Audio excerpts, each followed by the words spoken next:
News చూస్తున్నాం. హైడ్రా పేరుతో ప్రభుత్వంలోని పెద్దలు వసూళ్ల దందా చేపడుతున్నారని మాజీ మంత్రి కేటీఆర్ ఆరోపించారు. మూసీ ప్రక్షాళన పేరుతో పేదల ఇళ్లపై పగబట్టారని, ఫార్మాసిటీ పేరుతో భూములను చెరబట్టారని ఆగ్రహం వ్యక్తం చేశారు. మరోవైపు ఫోర్త్ సిటీ సాకుతో సీఎం రేవంత్ రెడ్డి కుటుంబం ఏకంగా రియల్ ఎస్టేట్ వ్యాపారం మొదలుపెట్టిందని అన్నారు. రీజనల్ రింగ్ రోడ్ పేరుతో భూములను ఆక్రమిస్తూ పేదలపై ప్రతాపం, పెద్దలతో ఒప్పందాలు చేసుకుంటున్నారని దుయ్యబట్టారు.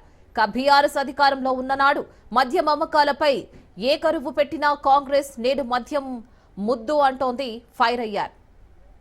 ధరలు సవరణ, కొత్త బ్రాండ్ల పేరుతో అక్రమ ఒప్పందాలు చేసుకున్నారని ఆరోపించారు. ఎన్నికల సందర్భంగా ప్రజలకు ఇచ్చిన 6 గ్యారంటీలను గాలికొదిలి ప్రశ్నించిన వారిని జైలుకు పంపుతున్నారని ధ్వజమెత్తారు. రాష్ట్ర వ్యాప్తంగా అన్నదాతలకు రైతు భరోసా రావట్లేదని, రుణమాఫీ చేయట్లేదని అన్నారు. క్వింటాల్ ధాన్యానికి 500 బోనస్ బోగస్ అంటూ ఎద్దేవా చేశారు. తులం బంగారం ఇవ్వరు, ఉద్యోగాలు వెయ్యరని మండిపడ్డారు.